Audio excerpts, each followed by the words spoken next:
सभी साथियों को नमस्ते।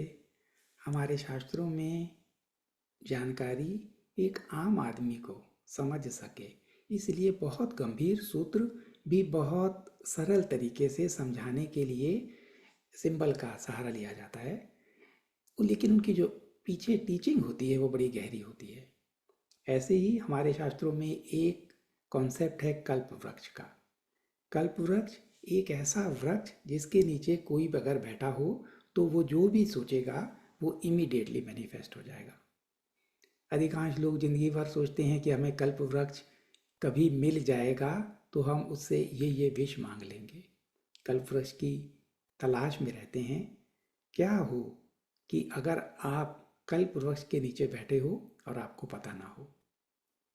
बिहार स्कूल के परमहंस सत्यानंद सरस्वती जी की टीचिंग में इसको उन्होंने एक सत्संग में बताया कि एक आदमी जंगल में खो गया।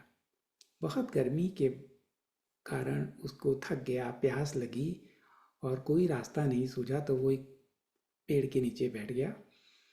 वो पेड़ कल्प वृक्ष था। उसने सोचा बड़ी प्यास लगी है, पानी आ जाए। इमीडिएटली पानी आ गया। सोचा बहुत भूख लगी है, खाना आ गया। खाना पानी हो गया तो थकान लगी है, इमीडिएटली बेड आ गया। कुछ घंटे सोया और जब नींद खुली तो उसको ये डर लगा कि जंगल में हूँ, अकेले में हूँ, जंगल में रात को जंगली जानवर आएंगे, मुझे खा जाएंगे। इमीडिएटली जंगली जानवर प्रकट हो गए और उसको खा गए। परमहंस जी ने बताया कि आप सभी कल्प वृक्ष के नीचे हो, लेकिन आपको पता नहीं है, इसलिए आप अपनी रियलिटी को इस तरीके से जानवर को क्रिएट करके अपने जीवन में दुख प्रकट करते हो। अगर हम इस सिद्धांत को आज समझने की कोशिश करें, क्या वास्तव में हम कल्प वृक्ष के नीचे हैं? अगर हैं तो कौन ऐसा जीवन क्रिएट करेगा जिसमें बीमारी हो, गरीबी हो, रिलेशनशिप की कमी हो या जीवन वैसा ना हो जैसा वो चाहते हैं? ऐसा कौन कल्प वृक्ष के नीचे चाहेगा? और किसके थॉट इमीडिएटली मैनिफेस्ट होते हैं, किसके लेट मैनिफेस्ट होते हैं? और अगर हम कल्प वृक्ष के नीचे हैं तो हमारी क्या जिम्मेदारियां हैं? फर्स्ट, हम अभी थर्ड डायमेंशन की रियलिटी में हैं। इसमें समय स्लो है, इसलिए कभी कभी पहले के किए हुए जो हमारे विचार हैं वो बाद में प्रकट होते हैं। इसके बीच में एक टाइम गैप है और उस टाइम गैप को जब हम नहीं समझ पाते तब हम उसका कारण नहीं समझ पाते। सिंपल सा एग्जाम्पल है कि द्रौपदी क्वेश्चन पूछती है मेरे 5 पति क्यों थे, जबकि उसने प्रीवियस लिम में कभी एक ऐसी कल्प वृक्ष के नीचे बैठ के एक विचार डाला था कि उनके पति में ये 5 क्वालिटी हों जो कि किसी एक में पॉसिबल नहीं थी। आगे भी हम इसी को उदाहरण से समझने की कोशिश करेंगे। ये जीवन एक्सपीरियंसेस करने के लिए है। इसमें मल्टीपल एक्सपीरियंसेस करने के लिए जब हम जीवन को टोटलिटी में नहीं देखते, टुकड़ों में देखते हैं, तो हम टुकड़ों में की हुई अपनी डिजायर्स को बाद में उस एक टुकड़े को जब बाद में एक्सपीरियंस करते हैं तो वो उस समय की रियलिटी में फिट नहीं होता। तब ये भाव आता है कि हम ऐसा क्यों एक्सपीरियंस कर रहे हैं। सिंपल, आप किसी से बदला लेना चाहते हो, फाइनेंशियल लॉस उसने आपको इस जीवन में दिया, आप उससे रिकवर नहीं कर पाए, वो डिज़ायर आपके अंदर है, नाउ वो डिज़ायर पूरी नहीं हो पाई। इस ब्रह्मांड का एक और सिद्धांत है कल्प वृक्ष का, वो ऑलवेज कहता है यस। इसके लिए ना कुछ अच्छा है ना कुछ बुरा है। अब जब ये डिज़ायर पूरी हुई, से after certain period of life, जब धरती पे वो दोनों पार्टिसिपेंट अवेलेबल थे, एक ने जिसने डिज़ायर की, जिसने बदला लेना था, और सेकंड जिसको बदला देना था या ऋण चुकाना था, ये उसकी अपनी कंडीशनिंग के हिसाब से था। तब वो उसके घर मान लो वो बच्चा बीमार बच्चा होके पैदा हो गया, तब वो क्वेश्चन उठेगा कि मैं इस बीमारी से क्यों पैदा हुआ। वेयर एज किसने ये डिज़ायर डाली थी कि मैं बदला लूँ? डिज़ायर एक टुकड़े में थी। उस टुकड़े का मैनिफेस्टेशन जब हुआ, जब वो उस समय की सर्कमस्टांसेस में फिट नहीं हो रहा था, दैट्स वाई वो डिमांड या वो सर्कमस्टांसेस उसको समझ नहीं आ रहे कि ये मैंने क्यों किया। ऐसे ही हम सब इस कल्प वृक्ष के नीचे बैठे हैं और जब हम उसको समझ नहीं पाते कि हमने ऐसा क्यों किया होगा, वेयर एज इसमें सब कुछ आप ही क्रिएट करते हो। क्या इस कल्पवृक्ष की कोई लिमिटेशन है? सी, अगर आपने पानी मांगा तो पानी आ गया, खाना मांगा खाना, बिस्तर मांगा बिस्तर, और जब ये सोचा कि जंगली जानवर का डर प्रकट ना हो जाए तो डर प्रकट हो गया, जानवर प्रकट हो गया। ये कहाँ से प्रकट हुए सारे? आपकी कॉन्शियसनेस ने सारी चीज़ें प्रकट की। हम एक इस बात को समझने के लिए तीन चार तरीके हैं, किसी भी तरीके से समझा जाए। शास्त्रों में बहुत गहराई से बताया गया है, लेकिन अगर हम उसको आसान भाषा में समझने की कोशिश करें तो एक तरीका है कि सपना। इस सपने में क्या चीज़ प्रकट नहीं हो सकती? जितनी भी आपकी इमेजिनेशंस हैं वो सब सपने में प्रकट होता है। जागने के बाद आप देखते हो, तब आपका लॉजिकल माइंड एक्टिव हो जाता है और वो कहता है कि अरे सपने में क्या प्रकट हो गया, ये तो पॉसिबल नहीं था। लेकिन जब आप सपने में थे तो वो सब चीज़ प्रकट हो रही थी जो अदरवाइज लॉजिकल माइंड से असंभव लगती हैं। सेम वे यहाँ पे पानी प्रकट होना या जानवर प्रकट होना दोनों पॉसिबल हैं, दोनों में कोई भी दिक्कत नहीं है, क्योंकि ये होलोग्राफिक जगत है, ये एक सपना है, इसलिए इसमें दोनों पॉसिबल हैं। इसको अगर आप साइंस की भाषा में समझना की कोशिश करो, क्योंकि हमारा लॉजिकल माइंड है, बचपन से लेकर आज तक हमने हर चीज़ को लॉजिकल माइंड से, एजुकेशन सिस्टम ही ऐसा है जो लॉजिकल माइंड को सपोर्ट करता है, तो हमें साइंटिफिक प्रूफ चाहिए। डबल स्लिट एक्सपेरिमेंट बताता है कि कॉन्शियसनेस डिसाइड करती है कि वो पार्टिकल का बिहेवियर करेंगे या वेव्स का। अगर दोनों संभावनाएं सिर्फ एक कॉन्शियसनेस डिसाइड करती है, ये हमारे ब्रह्मांड में सारे पार्टिकल अनंत एनर्जी एक सुपर नेचुरल फॉर्म में है। उस सुपर नेचुरल फॉर्म में वो किसी भी तरह मूव कर सकती है, लेकिन जब हमारी कॉन्शियसनेस उसको ऑब्जर्व करती है तो वो एक फॉर्म लेती है। इसीलिए उसका पानी बनना, खाना बनना या शेर बनना सब कुछ पॉसिबल है, उसके बियॉन्ड भी पॉसिबल है जो हमारी लॉजिकल माइंड अभी नहीं समझ सकता। लेकिन हमारी कंडीशनिंग इसमें बाधा है। कंडीशनिंग कैसे काम करती है? एक बच्चा जो पैदा होता है और 0 ईयर का बच्चा है, बोल नहीं सकता, एक तरह से हेल्पलेस है, डिपेंडेंट है, और उसको वो सब चीज़ ऑब्जर्व करता है, वहाँ से भाषा सीखता है। डिपेंडेंट अपने पेरेंट्स के एक एक एक्शन को देखता है, उस समय उसके माइंड की एक्टिविटीज़ अल्फ़ा वेव में मानी जाती हैं, अल्फ़ा स्टेट में। अल्फ़ा स्टेट ऑब्जर्व करने के उसमें लॉजिकल माइंड के फिल्टर नहीं होते, हर चीज़ उसकी कॉन्शियसनेस का हिस्सा बनती जाती है। ऐसा साइंस की भाषा में 7 ईयर तक माना जाता है। 7 ईयर तक की जो प्रोग्रामिंग है वो उसके बाद के पूरे जीवन को प्रभावित करती है। दिस 7 ईयर की प्रोग्रामिंग ही एक बच्चे का कल्प वृक्ष के नीचे बैठे होने का आधार बन जाती है। वो इसी कल्प वृक्ष के अंदर वो सब चीज़ें ही प्रोड्यूस करता है जो उसकी प्रोग्रामिंग का हिस्सा बन गई हैं।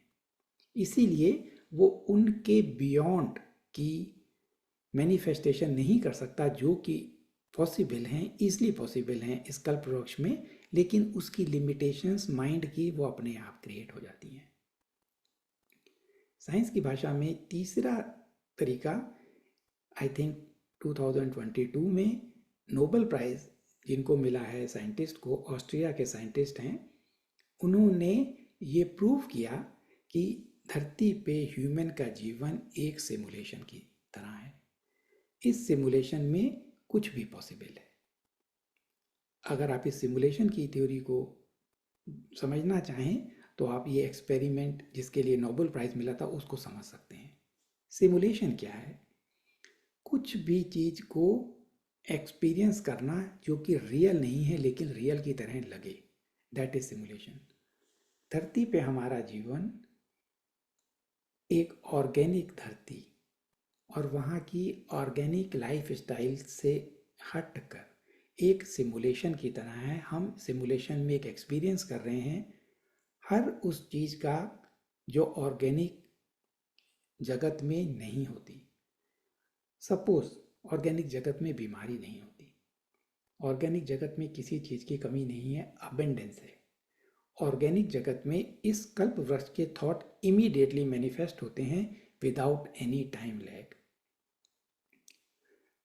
और उसका एक्सपीरियंस हमें करना हो, वहाँ पे डर नहीं है।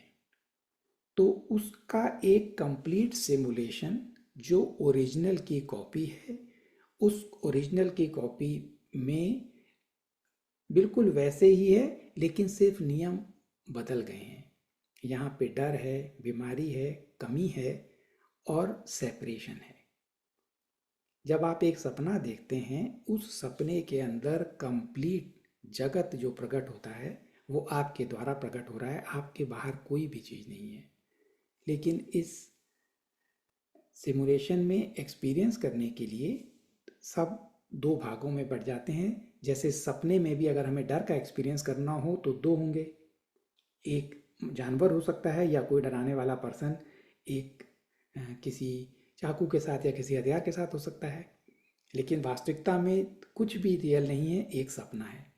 बिल्कुल ऐसे ही इसी सिमुलेशन में जो हमारा जीवन है, इस जीवन में हम सेपरेशन में आ गए, वननेस छूट गई और इस सेपरेशन से हम इसको एक्सपीरियंस कर रहे हैं। इस सिमुलेशन से बाहर कैसे निकलेंगे?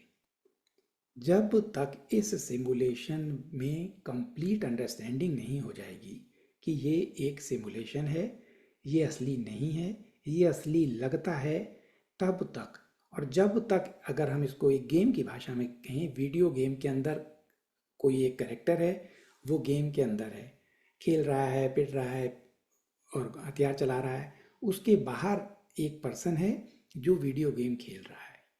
दोनों एक ही है, खेल रहा है और उसका अवतार गेम के अंदर है।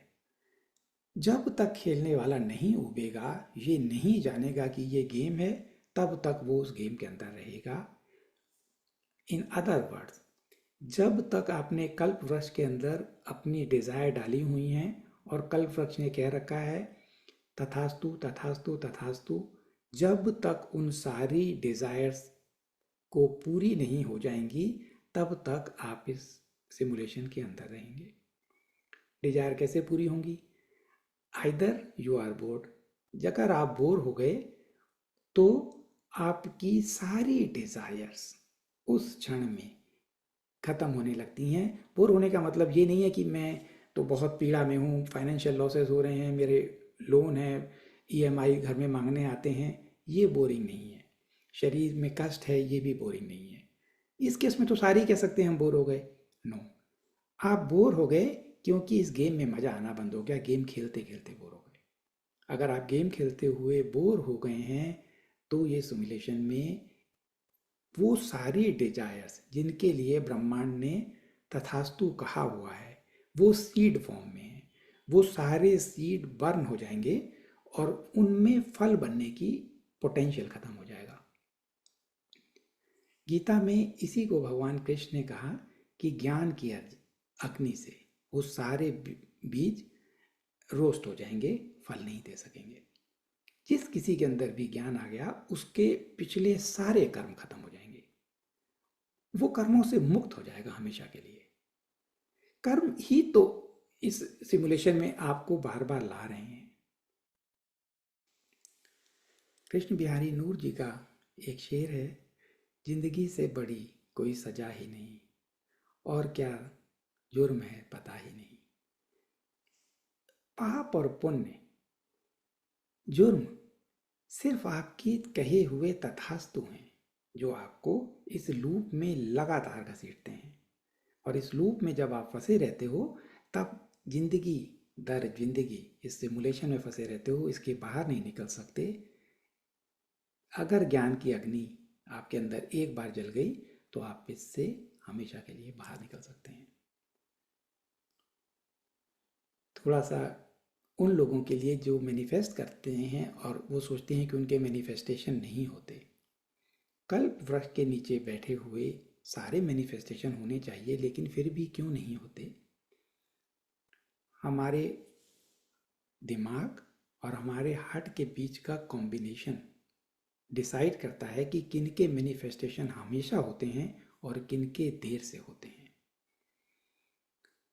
माइंड लिमिटेशन क्रिएट करता है, माइंड सर्वाइवल मोड में है, इसके अंदर जो एनर्जी चाहिए वो हार्ट की है। Emotion, energy in motion. Heart की एनर्जी मिसिंग होती है क्योंकि हमारा पूरा स्कूलिंग सिस्टम सिर्फ लॉजिकल माइंड को सपोर्ट करता है। इसकी वजह से मैनिफेस्टेशन स्लो होते हैं। क्या करना चाहिए अब मैनिफेस्टेशन स्लो हैं तो?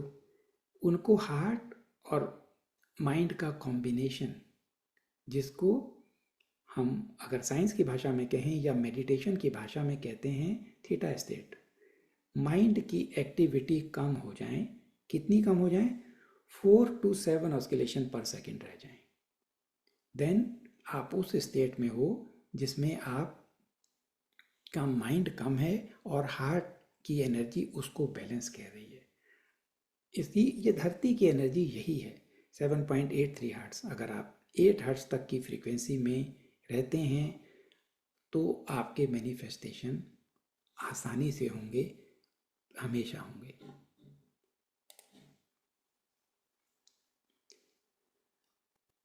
हमारी एनर्जी जो है हार्ट की, because of the life style on earth, थोड़ी सी लिमिटेड है। अगर हमारी अनेक इच्छाएं हैं तो अनेक इच्छाओं में वो एनर्जी बढ़ जाती है। इसकी वजह से भी मैनिफेस्टेशन थोड़े से स्लो होते हैं। वो बाद के लिए पेंडिंग रख दिए जाते हैं कि ये बाद में होंगे। हजारों ख्वाहिशें ऐसी कि हर ख्वाहिश पे दम निकले। इतनी ज़्यादा ख्वाहिशें ह्यूमन के अंदर हैं और उन सब की वजह से वो स्लो हो जाते हैं। तो अब समय है कि क्या आपकी असली डिज़ायर्स हैं। ये जो डिज़ायर आप करते हैं, हमारा सर्विस अच्छी हो जाए, क्या ये आपको इसी सिमुलेशन में बांध रही हैं या इस सिमुलेशन से मुक्त कर रही हैं? अगर आपकी सारी डिज़ायर पूरी भी हो जाएं तो क्या वो वर्थ है उसको करने का? जब आप कल्प वृक्ष के नीचे इस थॉट को डालेंगे कि जो कुछ मेरे लिए इस सिमुलेशन से मुक्त होने में अच्छा हो वो प्रकट हो, मेरी सिर्फ एक डिज़ायर है, देन द होल एनर्जी इस डायरेक्शन में आपके लिए परिस्थितियां पैदा करेगी। तो आप ये भी कर सकते हैं।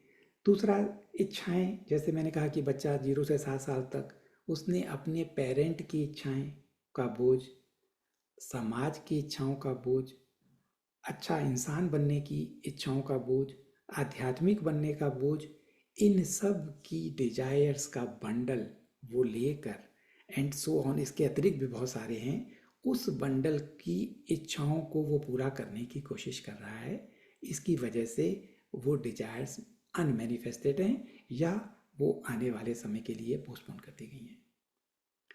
इसी के साथ है ऑथेंटिसिटी। आप जो समाज के दबाव में दिखाना चाहते हो और आपके अंदर जो एक बीज है, उन दोनों के बीच का जो अगर हार्मोनी नहीं है तो भी हमारे मैनिफेस्टेशन को स्लो करता है। फॉर एग्जाम्पल, धरती के इस इम्पॉर्टेंट समय में बहुत सारे लोग इस डिज़ायर के साथ पैदा हुए हैं कि वो मुक्त हों, वो इस सिमुलेशन से ऊब चुके हैं, वो नेक्स्ट लेवल की कॉन्शियसनेस का एक्सपीरियंस करना चाहते हैं। जो सिमुलेशन की जो गेम अगर वीडियो गेम के फॉर्म में देखें तो खेलने वाला इस तरह की गेम से ऊब चुका है, वो गेम को नेक्स्ट लेवल के गेम के लिए खेलना चाहता है। इस पर्पज से वो धरती पे बॉर्न हुआ, स्पेस टाइम कॉन्टिन्यूम के इस हिस्से में। लेकिन समाज और पेरेंट्स की इच्छाओं का बोझ और इसके बीच का कन्फ्लिक्ट, एक इच्छा जो उसकी प्रकट होती है वो उसकी अपनी नहीं है, उसके डीप रूटेड जो बीज है वो डिफरेंट है, और जो वो डिज़ायर कर रहा है कल्प वृक्ष में, अडॉप्टेड डिजायर्स को, वो उसको पूरी करने में बाधा बन रही हैं, वो उसके मैनिफेस्टेशन को स्लो कर रही हैं। So decide what are your original desires. आपके जीवन का पर्पस क्या है? अगर जीवन का पर्पस सबसे बड़ा क्या हो सकता है? आप स्पेस टाइम कंटिन्यूम के एक ऐसे पॉइंट के पास हैं जिसमें आप एक ऐसी रियलिटी को क्रिएट कर सकते हैं, एक ऐसे जगत को क्रिएट कर सकते हैं जिसमें कोई बीमार ना हो, इंश्योरेंस ना हो, डॉक्टर्स की ज़रूरत ना हो, हॉस्पिटल ना हो, किसी के पास किसी चीज़ की कमी ना हो, डर ना हो। आने वाले पीढ़ियों के लिए, आपके खुद के लिए, इस सिमुलेशन से हमेशा के लिए मुक्त होने के लिए पता लग जाए कि ये एक डिज़ायर के अंदर सारी मेरी अभी तक की डिज़ायर्स इंक्लूडेड हैं, then there must be a clarity. उस क्लियरिटी से सिर्फ एक डिज़ायर, उस एक डिज़ायर से पुराने सारे डिज़ायर्स के बीच रोस्टेड हो जाना, सारे कर्मों से हमेशा के लिए मुक्त हो जाना। Now the question is, are we ready? ये क्वेश्चन मार्क है। अधिकांश लोगों से, मैं जितने भी लोगों से मिलता हूँ, वो कहते हैं हमारे स्पिरिचुअलिटी में बहुत डीप इंटरेस्ट है, बचपन से ही हम अलग थे, सत्य को जानना चाहते थे। ये कहाँ से? क्या ये भी अडॉप्टेड नहीं है? क्या इस समाज में जिसने कहा गया कि एक अच्छी नौकरी हो और वो नौकरी ऐसी हो कि आप मरने तक का जीवन इस तरह जी लो कि अगर आपको बुढ़ापे में, आपका बुढ़ापा ठीक निकल जाए, बुढ़ापे में बीमारी का खर्चा करने के लायक आपके पास सेविंग हो जाए, तो आपका जीवन अच्छा है। एक ये डिज़ायर, या उसी डिज़ायर का एक दूसरी फॉर्म कि मेरी तो शुरू से डिज़ायर थी सच को जानना। दोनों भी तो समाज ने दी हैं। क्या सच, वास्तव में आप सच को जानना चाहते हो?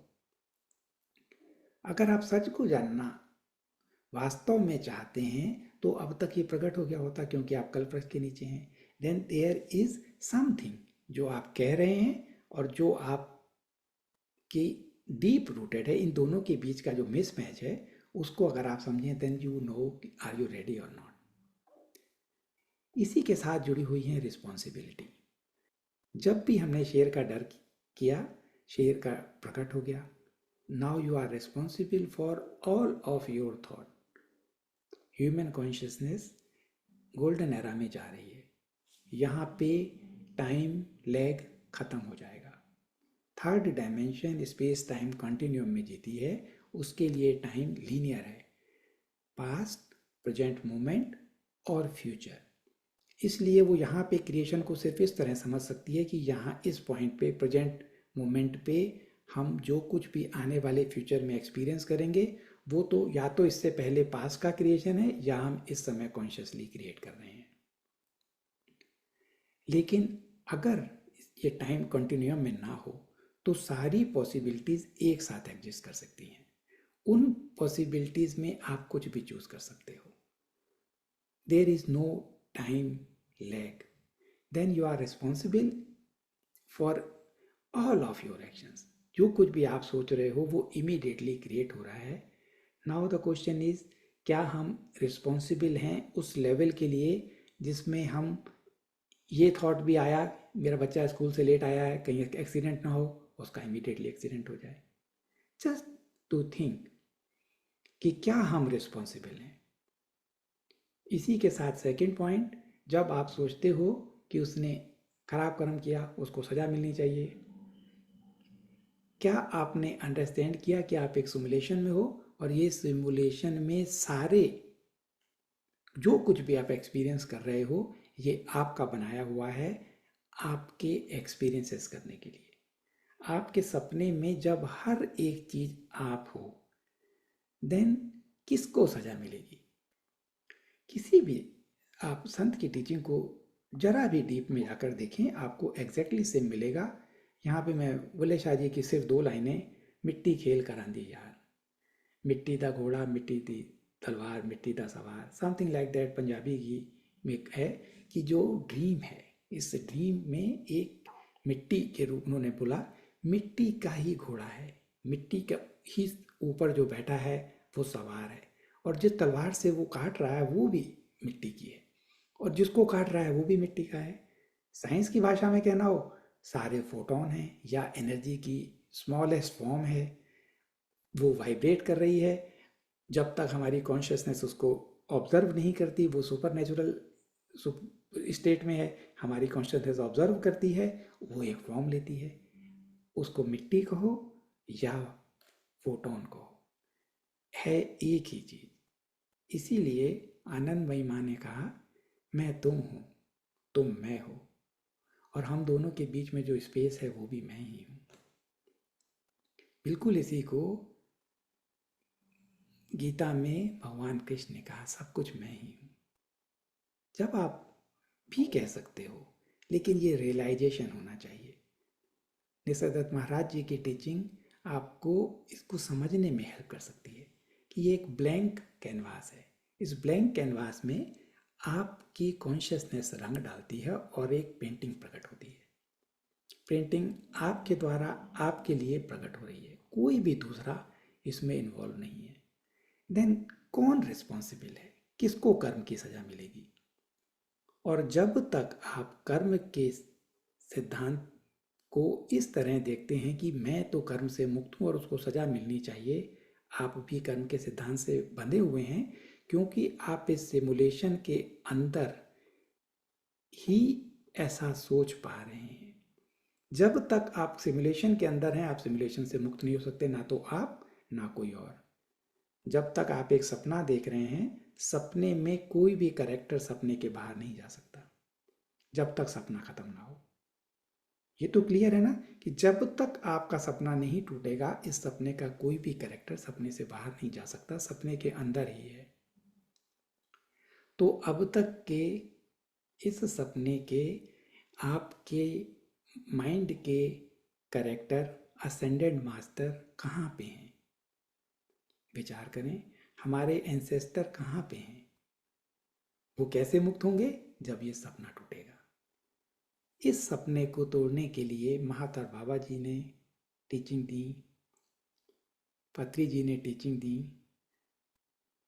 अगर हम उनके सपनों को इस समय पूरा करने में अपनी रिस्पॉन्सिबिलिटीज से हट जाएं पीछे, तो मैं समझता हूँ हमारा मास्टर्स के प्रति जो हम प्रेम आदर दिखाते हैं वो झूठा है।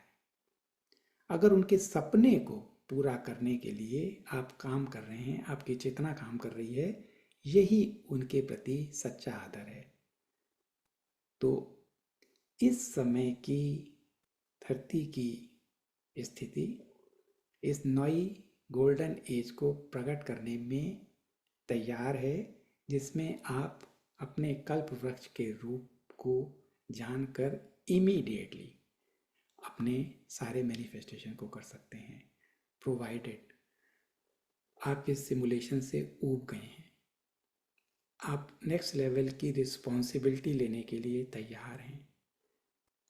आपकी सिर्फ एक ही इच्छा बची है, इस सिमुलेशन से बाहर आना, जिसके कारण आपकी पुरानी सारी डिज़ायर्स बर्न हो गई हैं।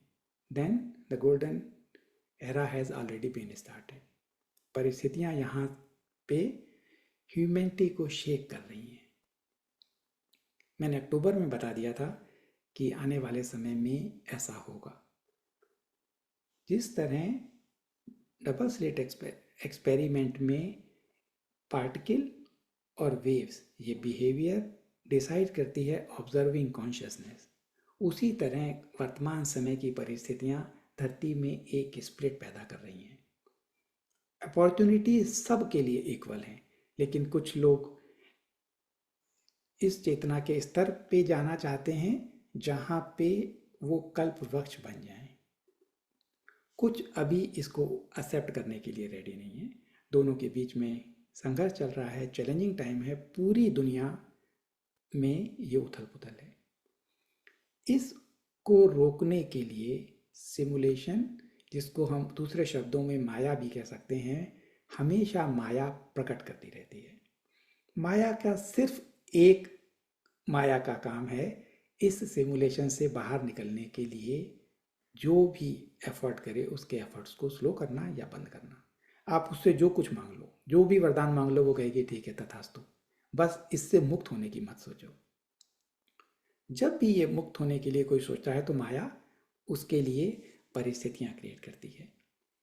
कलेक्टिव ह्यूमन कॉन्शियसनेस आज तक ह्यूमैनिटी जिस तरह कलेक्टिव कॉन्शियसनेस रेज कर रही थी, वो 2019 में अपने काफ़ी अच्छे लेवल पे थी।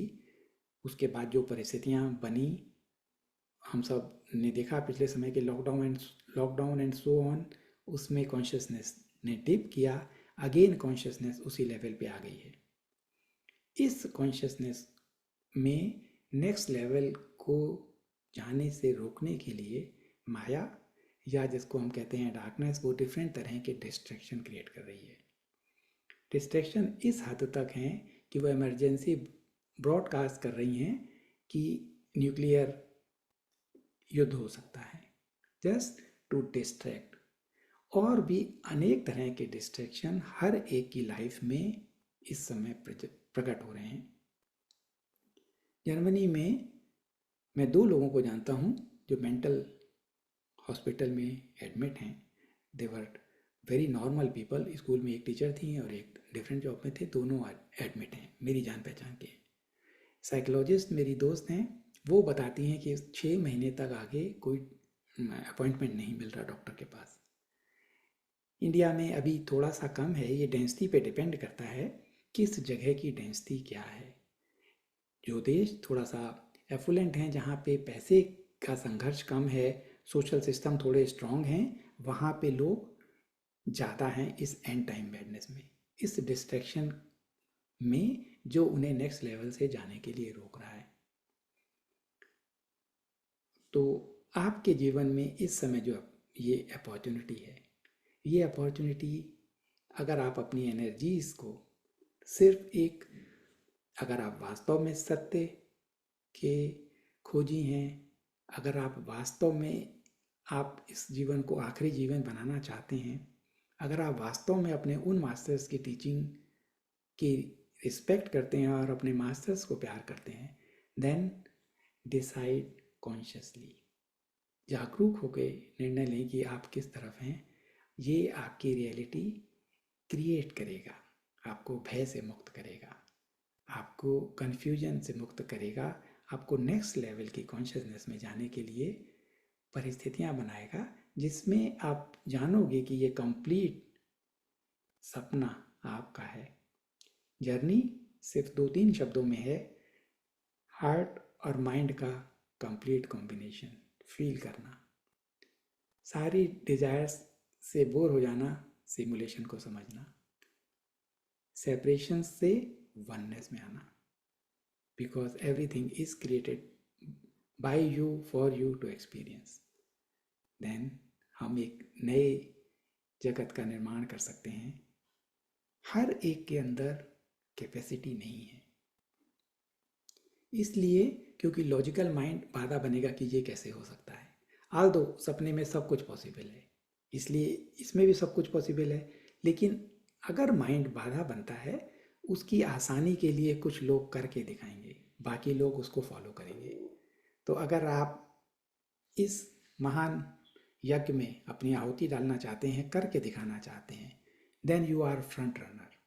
फ्रंट रनर मीन्स कि चेतना की इस जर्नी में, जिसमें पूरी धरती नेक्स्ट लेवल पे जा रही है, कुछ लोग आगे जाके क्रिएट कर रहे हैं, बाकी लोग उसको देख के करेंगे, और सबसे बाद में वो लोग फॉलो करेंगे जो इसको अभी ना होने देने के लिए एफर्ट कर रहे हैं। उनका कंफर्ट जोन इस बात को स्वीकार नहीं कर सकता कि कोई एक ऐसा परिवर्तन हो सकता है। वो जो इसको पीछे धकेलने की कोशिश कर रहे हैं, वो भी इसके बाद में सभी आएंगे, क्योंकि पूरी मानव जाति सिर्फ एक टाइमलाइन में नेक्स्ट लेवल पे असेंड हो रही है, नेक्स्ट लेवल की गेम के लिए रेडी हो रही है। इस महान जर्नी में आप सबका स्वागत है। Thank you very much. इसी टॉपिक पे मैं आने वाले संडे को एज यूजुअल हम लोग 9 बजे सत्संग करते हैं। 9 बजे सत्संग करेंगे। आपके जो भी डाउट हों आप लिख सकते हैं, हमारे टेलीग्राम ग्रुप में किसी को भेज सकते हैं। अगर खुद पार्टिसिपेट नहीं कर सकते तो अगर पार्टिसिपेट करेंगे then you all are welcome. और यूट्यूब के लोग भी कोशिश करेंगे कि उनके कमेंट्स को नेक्स्ट संडे हैंडल करने की कोशिश करें। तब तक अपने ऊपर काम करें। इनर वर्क ही आपको बता सकता है इस ट्रबुलेंट समय में, जो आने वाले समय में एंड टाइम मैडनेस में कन्वर्ट हो सकता है। मैडनेस क्या है? परिस्थितियां ना हों कुछ भी ना हुआ हो लेकिन आपका बिहेवियर बदल जाए, दैट इज मैडनेस। हमारे ग्रुप में भी कुछ लोग देख सकते हैं कि कुछ नहीं हुआ, इसके बावजूद भी एक तरह की मैडनेस है। ये मैडनेस पूरी धरती पे है। नवंबर टेस्ट भी इसको माना जाता है कि नवंबर की एनर्जीज एक बार, जो लाइट है, लाइट और अंधकार क्या है। मान लो कोई कुएं के अंदर है, दलदल के अंदर है, उसने कभी उजाला नहीं देखा, और पहली बार जब लाइट पड़ी और उसने जब नज़र पड़ी कि मैं इतनी गंदगी में इतने सालों से था, that is the first impact of light. जब ये पहली बार पड़ती है तो शेक हो जाता है हमारा बिलीफ सिस्टम, सब कुछ कन्फ्यूजन, समझ नहीं आता क्या करें। This is happening in this November test. अब एनर्जी शायद यहाँ से सेटल होना शुरू हो जाएंगी। जो हम झटके लगे थे, वो झटके हमें हमारे नर्वस सिस्टम को हमेशा जब भी आती हैं सोलर एक्टिविटीज़, नर्वस सिस्टम को एक्सपेंड करती हैं, उस सेल्स को हमारे एक्सपेंड करती हैं, लाइट को धारण करने की क्षमता बढ़ाती हैं। इस नवंबर टेस्ट से हमारे सेल्स के जो एक्सपेंशन हुआ है, धारण करने की क्षमता बढ़ी है, डीएनए एक्टिवेशन स्टार्ट होंगे, अकॉर्डिंगली वो एनर्जी हमें आने वाले समय में सेटल करे, हमने जो सीखा है उस पर स्टेबिलिटी से आगे बढ़ सकें, और नवंबर टेस्ट में कुछ भी अगर हम ऊपर नीचे हुए हैं, हम वापस अपने रूट पे आ सकें। इन्हीं शुभकामनाओं के साथ मैं दिसंबर में उन सभी लोगों को कॉन्ग्रेचुलेट करना चाहूँगा जो इस झटके को झेल सके। Wish you all the best.